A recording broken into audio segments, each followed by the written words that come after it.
Hello coders, मेरा नाम नैतिक गुप्ता है और मैं अपनी ये लीड कोड सीरीज़ शुरू कर रहा हूँ जिसमें मैं लीड कोड के different questions, daily questions, context questions कराऊँगा।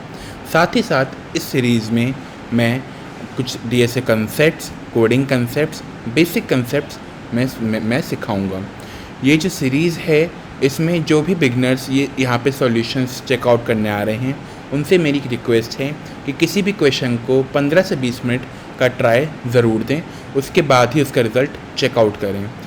और अगर वो कोडिंग सीख रहे हैं तो वो कोडिंग को कम से कम 2 से 3 महीने दें, क्योंकि coding takes time. So let's start with the question. So आज का जो हमारा डेली क्वेश्चन है 1190, which is reverse substring between each pair of parenthesis. So in this question you are given a string S. There is a string S that contains lowercase English letters and brackets. तो इस string के अंदर हमारा lowercase English letters like small a, small b और brackets हैं. Reverse the string in each pair of matching parentheses. Like in every pair of parentheses we have to reverse the string. Means that in every string we have to reverse the string in the parenthesis starting from the innermost one. Like we have to start from the innermost parenthesis and then go for the outermost parenthesis and then reverse it. Your result should not contain any brackets. So our result should not contain any brackets, only it should contains lowercase English integers, and the answer which we have to return is in form of string. So let's start. So first we will check the examples. First example is S is a string which is bracket A, B, C, D and bracket close. So in this, the outermost bracket, there is no innermost bracket, so we will reverse the string D, C, B, A and then bracket closed. Okay, now in this question we have one innermost bracket. So if we remove that bracket, so the final so in that first step we will get the answer which is bracket U E V O L I bracket close, and then when we remove the outermost bracket, what we will get is I L O V E U. Okay, then in the third one also, how we will do this? In this, firstly we will solve OC, then we will solve ET and CO because OC is being reversed, and then we will solve the whole. So which will give answer as lead code. So what should it so आप लोगों को कौन सा लग रहा है कि कौन सा इसमें डेटा स्ट्रक्चर यूज़ हो सकता है? हम इसमें सिंपल वेक्टर्स यूज़ नहीं कर सकते क्योंकि यहाँ पे हमें लगातार चेंजेस करने हैं। यहाँ पर हमें टॉप मोस्ट वैल्यू का ही हमेशा काम रहेगा। हमें यहाँ पे चेक करते रहना है कि हमारा पैरेंथेसिस कौन सा बंद हो रहा। अगर हम कोई सा भी जितने भी ओपनिंग पैरेंथेसिस आ रहे हैं हम उन्हें स्टोर करते रहेंगे अपनी एक स्टैक में, और जैसे ही हमारा कोई क्लोजिंग पैरेंथेसिस आता है तो पहले हम ओपनिंग पैरेंथेसिस तक की सारी वैल्यूज़ को निकाल के उन्हें रिवर्स करेंगे, उसके बाद आगे हम प्रोसीड करेंगे। हम क्या करेंगे, पहले हमारा जो भी हमें क्लोजिंग पैरेंथेसिस तक जितनी वैल्यूज़ आ रही हैं हमें स्टैक में इनपुट करानी है। तो यहाँ पे आएगा हमारा opening parenthesis A B C D। फिर हमारा जैसे ही हमारा क्लोजिंग आया, इसमें हम क्या करेंगे, पहले हम जितनी भी वैल्यूज़ बची हमारे स्टैक में हैं हम उसे बाहर निकालेंगे। तो आएगा हमारा पहले D बाहर आ जाएगा, फिर C बाहर आ जाएगा, फिर B बाहर आ जाएगा, फिर A बाहर आ जाएगा। इसे हम एक स्ट्रिंग में स्टोर करा लेंगे। उसके बाद हम इसको भी बाहर निकाल लेंगे और हमारी स्टैक खाली हो जाएगी। फिर हम जो भी हमने अपनी स्ट्रिंग में डाला है वो हम स्टैक में वापस डाल देंगे। तो हमने किस ऑर्डर में डाला था, D, C, B और A।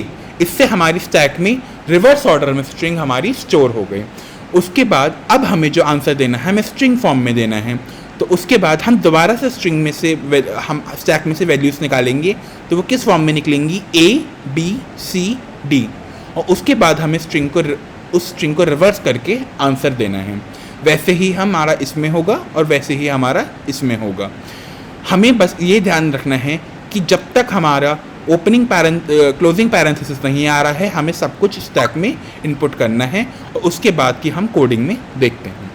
तो इस कोड के लिए पहले हमने जैसे डिस्कस करा, हमें एक स्टैक चाहिए होगा।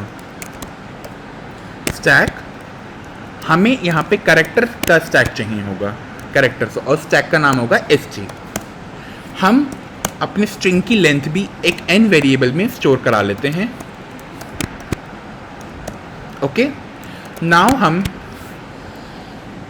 पूरी स्ट्रिंग को ट्रैवर्स करेंगे और हर एक पॉइंट पे चेक करेंगे कि हमारा कौन सा कैरेक्टर आ रहा है। So i equals to 0, i less than n, जो n हमारा साइज है, और i प्लस प्लस। अगर हमारा कैरेक्टर क्लोजिंग पैरेंथेसिस है तो हमें क्या करना है वो हम आगे देखेंगे। पहले हमें अगर हमारा क्लोजिंग नहीं है तो हमें क्या करना है, पहले हम वो पुट कर लेते हैं। अगर हमारा क्लोजिंग नहीं है तो हमें सिंपली पुश करना है सब कुछ अपने स्टैक के अंदर। तो हमने स्टैक के अंदर पुश कर दिया s.i। लेकिन अगर ऐसा नहीं है तो हमें क्या करना है, उसके लिए पहले हम एक स्ट्रिंग ले लेंगे, एक एम्प्टी स्ट्रिंग ले लेंगे। उसमें हम तब तक पुश करेंगे एलिमेंट्स जब तक हमारा जो स्टैक का टॉप है वो ओपनिंग पैरेंथेसिस ना आ जाए। तो हमारा स्टैक का जो टॉप है वो हमारा ओपनिंग पैरेंथेसिस ना आ जाए, तब तक हम ये करते रहेंगे। तो हमें पहले इसमें A में हमें पुश करना है स्टैक का टॉप एलिमेंट, और हमें स्टैक में से पॉप करना है इसे। हमारे स्टैक में ये अपोजिट ऑर्डर, हमारी स्ट्रिंग में ये अपोजिट ऑर्डर में स्टोर हो गया। अब हमारे स्टैक में टॉप एलिमेंट जो है वो एक ओपनिंग पैरेंथेसिस है, तो हमें पॉप ही करना होगा। नाउ अब हमें क्या करना है कि हमें स्ट्रिंग के एलिमेंट्स को हमें 1 by 1 अपने स्टैक में वापस डालना है। तो हम इसमें क्या करेंगे कि हम अपने स्ट्रिंग के एलिमेंट्स को 1 by 1 स्टैक में डालेंगे। st.push a of j 1। अब हमारे इस स्टेज पे हमारे उस पैरेंथेसिस के एलिमेंट्स हमारे रिवर्स हो चुके हैं। नाउ अब हमें आंसर देना है एक स्ट्रिंग फॉर्म में। तो हम एक स्ट्रिंग आंसर ले लेंगे, एक एम्प्टी स्ट्रिंग, और इसके अंदर हम सारे एलिमेंट्स पुश करेंगे while our stack is not empty. This is an empty function which returns true when the stack is empty. So while the stack is not empty, we will push all the elements dot. Still the work is not done. So हमारी string में, string answer में अभी जो elements आए हैं वो अभी reverse order में नहीं हैं। तो पहले हमें इसे रिवर्स करना है। Dot begin ans dot and.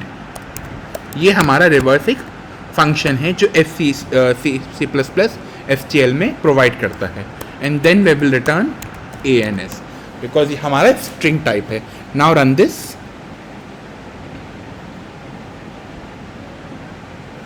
and we will submit it. Okay, fine. So we have beat it 100% time complexity and 49% memory. So I hope this is clear. If not, please take the screenshot of this, else I will also share it in my description. So if you like the video, please like, share and subscribe. Thank you.